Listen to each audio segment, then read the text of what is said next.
Teammates, we are back once again. If this is your first time listening to the Move Swiftly podcast, welcome to the show. Welcome to the number one show on innovative teamwork. Great to have you. To my regular listeners, we are here again and again and again. It has become the expectation now, right? You guys have understand the expectation. We get people on here, whether it's myself speaking by just solo, doing a solo episode, or do I have a guest? We are here to serve you. We are here to give you some information that is going to be beneficial towards your future. Today, I have the franchise maven, Mr. Greg Mohr, who is about to give us an absolute masterclass on franchising, how to build your business, and really understanding if the franchise is for you or if it's not for you. And I myself, having been a part of several fitness franchises that have gone under and seen owners that has not really have not done their job, I got to tell you, I am super, super pumped to have this conversation with you, Greg. So, all that being said, welcome to the show. Thank you for having me, Aswan. I really appreciate it. Yes, so let's just get it started right, right where you actually started. I believe you said you started at a Taco Bell. And much like my first job was actually it was network marketing, but it was at a Washington sports club that was franchise it was underneath a company named Town Sports International that had Boston Sports Club, Philly Sports Club, New York Sports Club, and Washington Sports Club. So when you step into these new jobs, it's you're not doing it for the money, but you're learning the structure along the way and things like that. So I'm really curious to know, what kinds of things did you learn when you were there? What made you go there, and then what made you kind of expand, and I'll kind of give you the open slate to walk us through that. Thank you, Aswan. So Taco Bell, that was back when I was in high school. So Yeah, first job a lot of us got were in fast food. Mine just happened to be Taco Bell. I think I knew the owners or they were hiring at the time or something like that. right. But I stayed there for a while and I moved up in it. And I was working for a lady named Kathy. And I came to find out that Kathy actually owned 50 Taco Bells throughout the Sacramento, California area. Wow. And she was a master franchiser. So Wow. I moved my way up there. I ran her restaurants. I helped her build up her teams in her various restaurants. So that was my first foray into franchising. Hmm. Now, what would you say were the major takeaways from that experience? Because one of the things that does, especially when you're talking about those fast food chains, one of the things that a lot of people don't understand, that they have to understand when they're getting into business that their own is that on their own, is that you can go to a McDonald's in Sacramento, you can go to McDonald's in Missouri, you can go to McDonald's in Florida, you can go to McDonald's in DC. The number two meal is going to be the same, the exact same thing every single time. And this is why they are guaranteeing that you're going to make money because they're so confident in their system. What did you learn by that person? Please just, kind of talk us through some of the major lessons that you took away from the fact that you had a lady that owned 50 of them and was probably walking around like you wouldn't even know you wouldn't even know how much she's doing. You know what I'm saying? Like just walking around, doing all these great things. Walk us through some of the things that you learned when you were starting to really be mentored by her and things like that. It was really great because what she would needed me to do was just build up her teams. She just needed some good management in there to build their teams. All And right. the easy thing about it was going in there is they had Taco Bell in any good franchise, they have all the processes and procedures for you to Mm-hmm. run. The exact recipes, when to cook things, how long Wow. to cook them for. So you could go into any single one that you wanted to manage it, and it was Mm-hmm. going to be exactly the same every single time. Just like you mentioned, as one that the McDonald's every time you go in there, the meals are going to be exactly the same. Same with Taco Bell. So it was really simple to operate those because of the fact that all of those processes and procedures, recipes, how much food to order, you had your inventory sheet. Oh, real simple. Check off boxes, get this, buy Mm-hmm. this, stock this up to this level. You're good to go. You're going to have this many customers. You're going to need this much food prepped ahead of time. Really great. So the only challenging part was, of course, just building your teams on there, and that's where I came in as I helped her build up her teams. But I really liked just the simplicity of the franchise model in that everything was already laid out for you. Everything you do throughout the day, each hour of the day, you know that there's certain things that need to be done. So you just have a little list, check off list, just go through the list, check them all off. It's done. Good. We're moving on. Yeah, you actually already beat me to it because that was going to be my next question is the challenges now. Because I again, as many franchises, particularly in the fitness world that I've been a part of, I would say this all the time about a previous owner that I was working for with a company named Nine Round, that if he bought into the franchise, and I would always say if the franchisors saw you every day, they would ask for their money back or they would try to replace you. Okay. So please talk to us a little bit about the challenges you see when it comes to building these teams, because just because you have the money or just because you may have put your 401k, like this particular owner, he paid for the franchise with his 401k. So you would think he had more urgency in terms of making calls and getting people in. But again, we won't even talk about that. But speak a little bit on the challenges when it comes to the people that you and the teams that you build and things of that nature. Yeah, that's a great question there, Aswan. That's the one thing when you're running a business, because that was probably the most challenging part, is that part is up to you. So the franchise can put everything in place, you run everything the way they've got it outlined. But when it comes to the people, you got to be real careful about who you're hiring, who you bring in on that, and then have a way to build up that team. When I looked at it, when I looked at the people that I brought in, Right.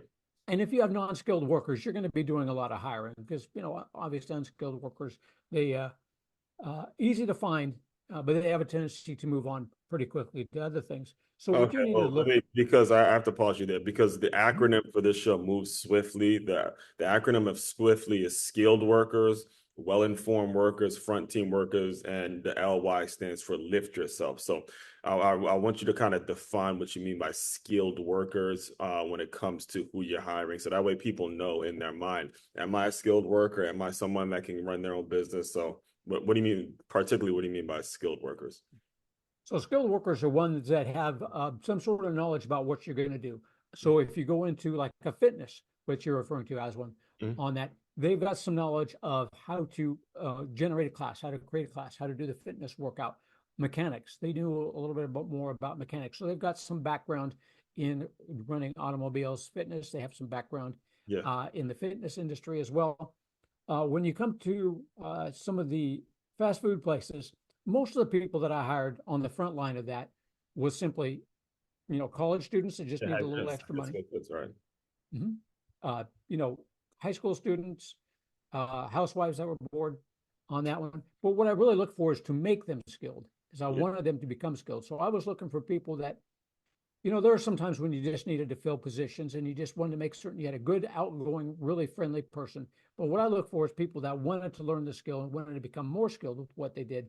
So I was looking for leaders. I was looking for people that wanted to move up yeah, within the company itself hmm so that I could help them become more skilled yeah, at leading other teams on right, there. So I tried to find the ones where I was looking for uh, somebody that had motivation to move up a little bit further than just being right, that online worker, a simple one like that.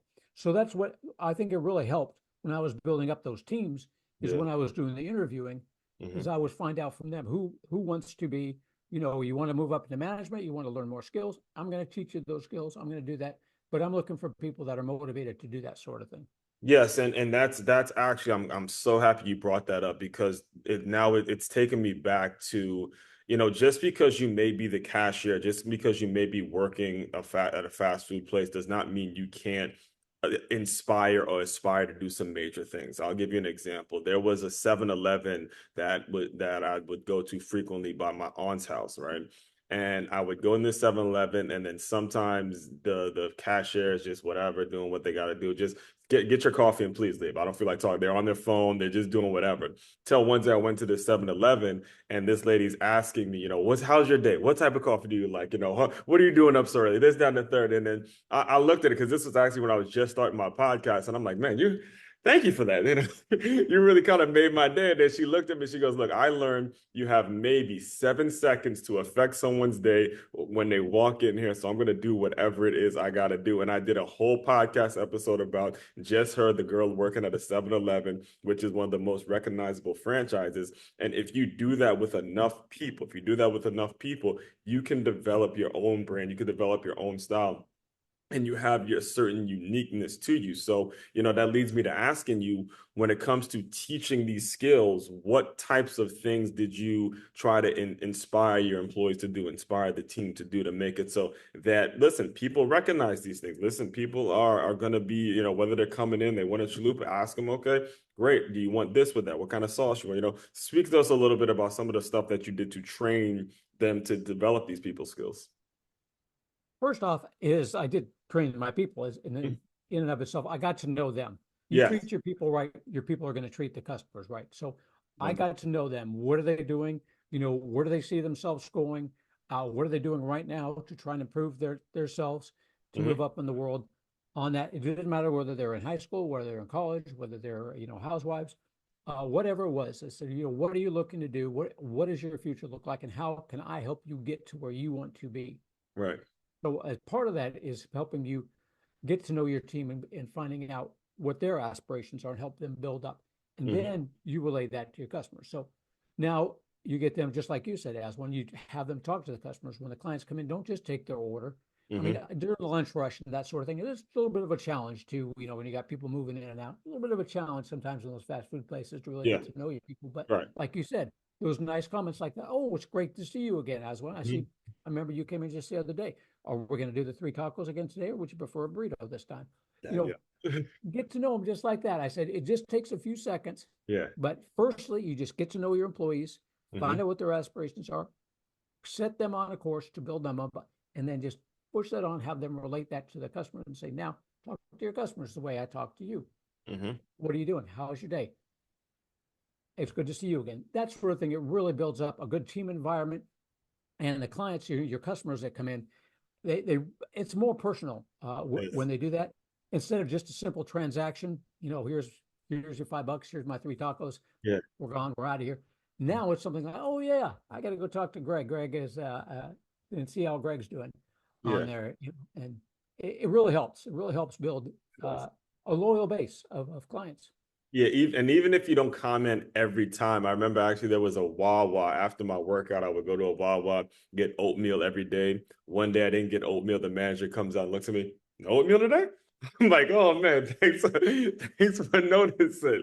Again, Yeah. not anything, but it's like, "Oh, not getting oatmeal today." All right, well, I'm like, "All right, cool. I'm gonna go back and I'm gonna go in that store, get my gas, get my meals," because that's how you build community, folks. That's how you build certain things, and you make it so you are more important. People want to be a part of that, and that's how you grow as a person. And that kind of leads me to the next thing I want to ask you is, now that you have, like, how did you develop your own, is it a consulting firm? I know you have your own books out, you're an author now, you host a lot of stuff. When did you start to branch out on your own to start developing your own company and your own style of doing things? And how does how does the whole thing work?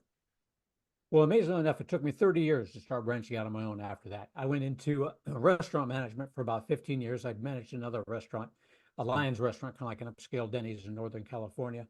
Mm-hmm. I went on to become a microelectronic circuit engineer. Got a degree in electrical engineering and physics, got a master's degree in business, bought dry cleaners with another engineer friend of mine, bought storage units, did rental properties. Mm-hmm. Uh, but then after about 30 years in the corporate world, left there. My friend who owned the other half of the businesses that we own, I sold my half to him. He left as well, the corporate world. At that point in time, I said, I've got to do something for myself. Mm-hmm. I read Robert Kiyosaki's book, Rich Dad, Poor Dad. So Here really we my focus. go. Hold on, I gotta pause you there. Here we go again, listeners. This Yeah. book has literally been mentioned at least not maybe 100 times by myself, but again, we have another guest that has decided. Robert Kiyosaki, Rich Dad Poor Dad. I'm telling you, Greg, that is like the Bible that every one of the listeners. Everyone of the listeners know I absolutely love that book. And again, the more guests I have on, they talk about Rich Dad Poor Dad. Again, if you have not read that book, if you've not read that book, you are missing out. It's incredible, incredible, incredible read, man. So listen, I'm glad you brought it up because it is such a powerful, powerful read in terms of how you go about thinking about money and ultimately how you think about going about your life. So, go ahead, go ahead. I didn't mean to cut you off there. Well, all right, Aswan. If you're in the corporate world, just forewarning, it will ruin your corporate life if you read that book. Ruin mine. He was ruining many a corporate career. That was it. So I Yeah, had to get out of an there, and I said, awakening because he teaches you, man, I have it within me to put my money in the right way, in the right direction. I don't have to depend on anybody else to the point where, again, if you're reading it in the corporate world, you're like, man, I don't need you to teach me. I know how to manage my money. I could branch out on my own and I could do it with the right steps, the right process. That quadrant he has is just absolutely fascinating. It's yeah, fascinating. Fascinating. I love Trading that. it is absolutely fascinating.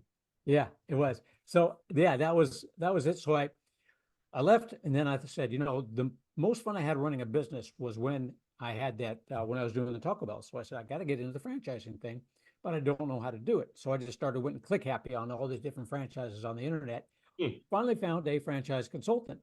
Who knew they existed? I didn't at the time. It was exactly. about 12 years ago, and he steered me towards a Schooley Mitchell telecommunications consulting franchise, which I got into.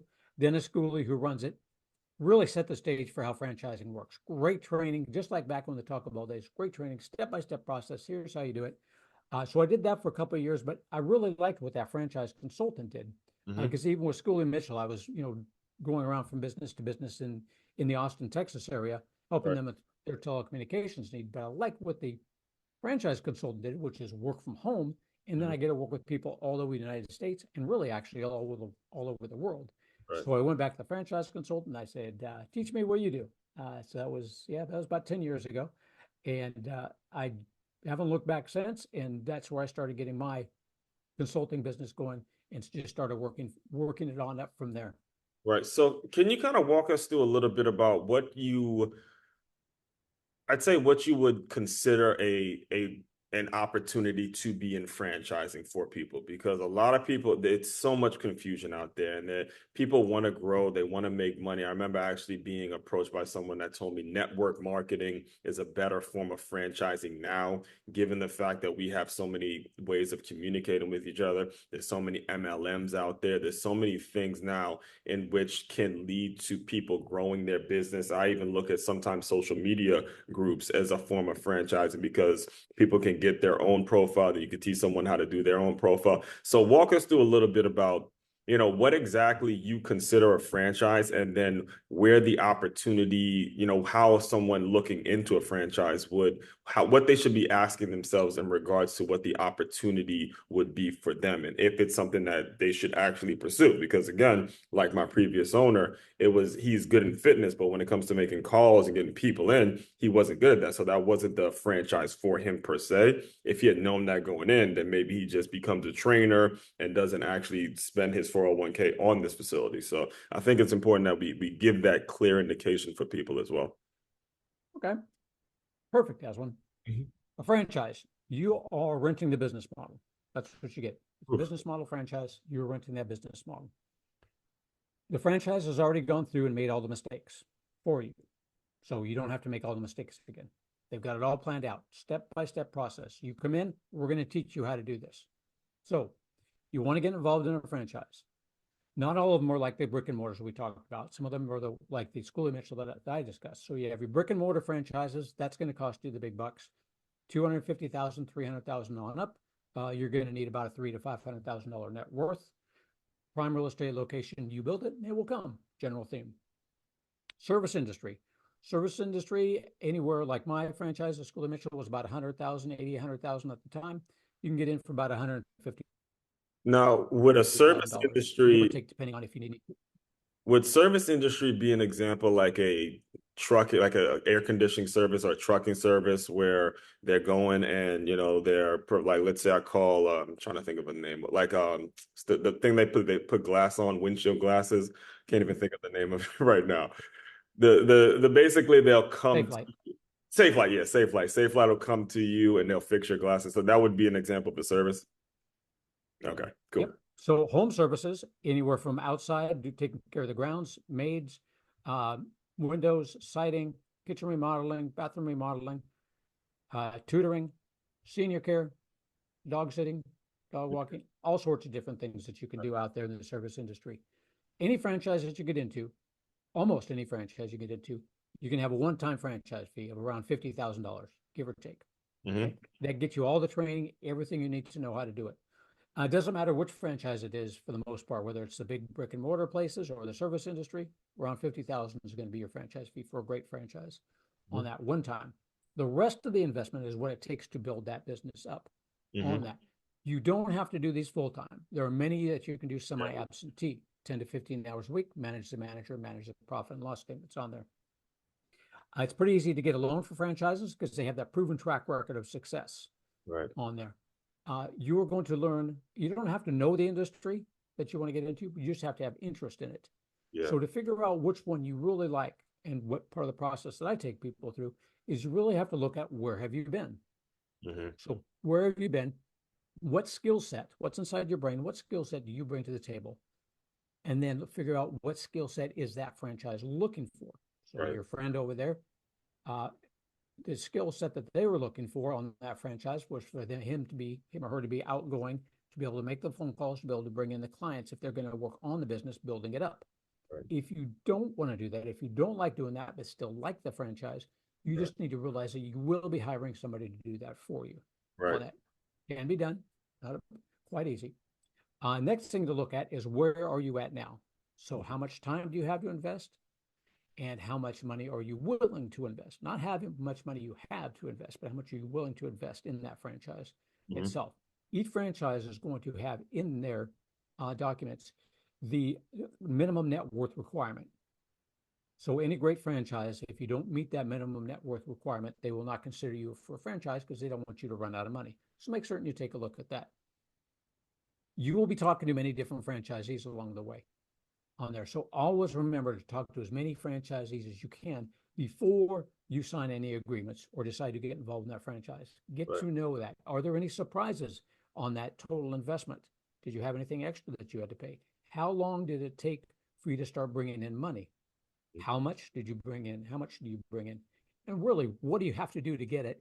Picture yourself doing that. If you can picture yourself doing what it takes, especially if you talk to the franchises that are making the most money, and you can picture yourself doing that, you're probably on the right track for something like that. If you can't, again, hire somebody to do it for you or move on to another franchise.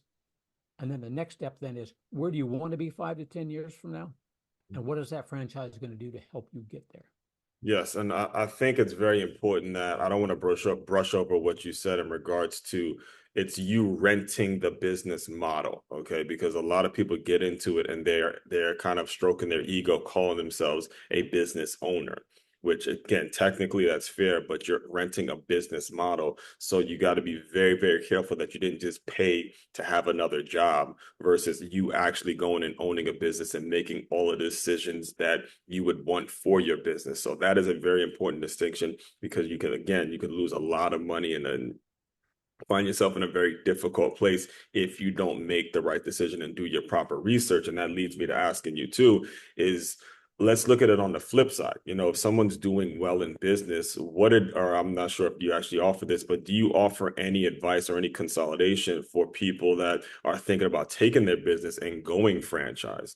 You know, like, again, I see a lot of it in the fitness industry or even when it comes to my thought leadership world, the books I have, there's people who may have a training service. Like I'm going to take this concept and instead of just selling, even actually my first job, I was with Cutco while I was working at the gym. I was with Cutco selling those kitchen knives, and you know they have something that higher above them that's called vector marketing, and it was just about giving the reps the ability to go and sell kitchen knives. But you know, you say vector marketing, kitchen knives, it really didn't have much to do as opposed to them going franchise. So do you counsel people on if they should actually take their business franchise, or do you just stick to the people that are interested in buying into a franchise? Yes, I help them turn businesses into a franchise as well as one, and I've done it to a few different ones, and I will coach them on that. Basically, do you want to turn your business into a franchise? Probably three things to consider when you're doing that. One, first off, you want to be making some pretty decent money at that if you want to attract more people. Now, these are just three recommendations. These are not set in stone. We've had franchises that didn't do this and they still made it. Right. But one, you want to be bringing in net profit of around $100,000 or more, because then it looks good to people who are thinking about getting into it. The second thing is you want to make certain that you've replicated that business. You've reproduced let me put that back. Yeah. You want to make certain, let me say that again. You want to make certain that that business can be used by as many different people in as many different cities and states as possible. Mm. That'll also give you more of a pool of potential franchisees to get into. Now, there are boat rental franchises out there. Obviously, there's some areas in the middle of the desert where a boat rental franchise is not going to work, but they still work just fine because there's enough cities Mhm. in states where that'll work. So think of that. And then the replication part, if you've already reproduced it one or two times and shown that you can, so you have two or three locations, that's a great plus. So Okay. putting those things together, 100,000 or more, it can be used in many different, whatever the service or product is, can be used in many different cities and states. And Right. you replicated it. You put those three things together on that, and you're going to have a really good pool of franchisees. You don't have to have all those things. You don't have to have all three of them. You don't have to have any of them. You can still make it. It just makes it more appealing to people when you've done those three things. Right. Now, has there ever been with the experiences that you've had, has there ever been like a great deal of conflict that you've had to sort of resolve between the franchisor and the franchisee? Meaning, like, I'll give you an example. At nine round, so at nine round, the social media thing was a big deal because you don't want to be putting the workouts out there for an Orange Theory somebody else to see. There's a lot of because the workouts come from corporate or whatever. So when it came to us putting it on social media, the corporate people, the franchisors would always see it. And there was a time where we were recording a workout, and the owner of the nine round noticed that the old logo was on one of the punching bags. So she immediately gets at the owner and says, "Hey, we need to switch that logo," and that was going to cost him a couple $1,000s to get the new bags and all that kind of stuff. And you didn't have the profit to make it and all that kind of stuff. So can you speak a little bit about, or if there is any situations where there's conflict, or do you help sort of guide people when it comes to the conflict between the franchisee and the franchisor? I do not at Oh, all. Once they become a franchisee, the franchisor takes over on that one. That is, however, something to yeah, keep in mind as one, because at some point in time, yes, any franchise that you work with may change their logo. So in a smaller business, service type business, it's not quite a big of a deal because you don't have as much to change. But if you're looking at a brick and mortar place and hmm they decide they want to change their colors, you're going to have to redo the whole thing. So hmm look at that franchise agreement on that. And this is where a good franchise attorney comes in yes, and make certain that there's nothing in there that says that, within the next 5 years that you have to have, they may change something, they may adjust something on there. And get it added in to the franchise agreement that you don't want to change anything. It may or may not work. There's some things that you can add into a franchise agreement. There's many things you cannot. But that's where a good franchise attorney comes in, look over your paperwork, let you know what you're getting yourself involved in. exactly. But if that logo changes at some point in time with the franchise doing it, you will be changing everything that has on that logo. So that is one thing to keep in mind when you're doing that sort of thing. Absolutely. It is important. Again, I can talk to you for days and days in terms because I've seen it from every level. I've seen it from the employee level, seen it that franchisee level, and then the franchisor level. There's so many things that are mixing in there that you have to be really, really careful, and you got to have that paperwork right. Get your franchise attorney to look over it. Talk to as many people as possible because this is a decision that you're going to have to live with for a very, very long time. And that I do want to make sure we talk about your book a little bit. Real Freedom, Real Freedom. Just the title in itself is very powerful. So can you speak on just what's in the book? What can people expect about the book? How did that project come about? So after about 10 years, as one, I've been doing this and I've been getting a lot of the same questions over and over again. Yes. And franchising isn't right for everybody. I look into it with many different people, and many people decide franchising is not for them. So I Right. decided to put everything that I did that I'm going to work with you on down in the book, how to investigate that franchise, what to look for, answer all the questions that people ask me on a regular basis. I've got it all down in that book with Mhm. real world examples of the people that I work with. That way, people can pick up the book ahead of time, get to know me a little bit, get to know Mhm. the franchise investigation process, and then I think they can make it a bit more of an informed decision one way or the other, whether franchising is right for them. But it's really step by step. What do you look for in a franchise? The funding opportunities, make sure you have a franchise attorney, franchise disclosure documents, and what we just discussed earlier as one. The very last chapter is about turning your business into a franchise. Yes, and so with all that, what do you see as the next phase to your business, or what can people like? How do you see it growing? What is going to be next? How can you serve people? Like, where do you see it sort of turning into in the next 5 or 10 years? I will continue to help people, uh, corporate refugees, quite a few. A lot of people these days are getting out of the corporate world, especially after being in That's a it. term right Yeah, there, corporate refugees. Maybe yeah. that's a great term. So yeah, corporate, just like myself, corporate Yeah. refugee, get out of that one. I help a lot of those, and I'm turning more people with their businesses are turning it into a franchise as a way to grow. So I will continue helping them do that as well. Okay. And what's the best way for people to get in touch with you? How can they reach out if they want to hear more? Where do you send folks? Franchisemaven.com, my website. That's franchise, M-A-V as in Victor, E-N.com. Email me at greg@franchisemaven.com, or just pick up the phone and give me a call Mhm. at 361-772-6401. All right, and that will also be included in the show notes as well. So, Greg, the way I close out all the shows is I want you to use your imagination a little bit. You are the version of Greg that is stuck in some corporate 9 to 5. You just are a little annoyed, not a little, very much annoyed and tired of your day to day. You're tired of doing this stuff. Rich Dad, it's right before you read Rich Dad Poor Dad, actually. So pretend that version of Greg has come into the Zoom room. Just give him some words of encouragement and we'll officially close. Good to have options. Don't give up on yourself. You've had many great experiences in life. Somebody out there is looking for you to utilize everything that is inside your head. So go for your options. Look for your options. Franchising is one of them. Look at it. Maybe it is right now. Maybe it's not, but it's good to have options, and your experiences are golden. Oh man, love that, love that, love that very much.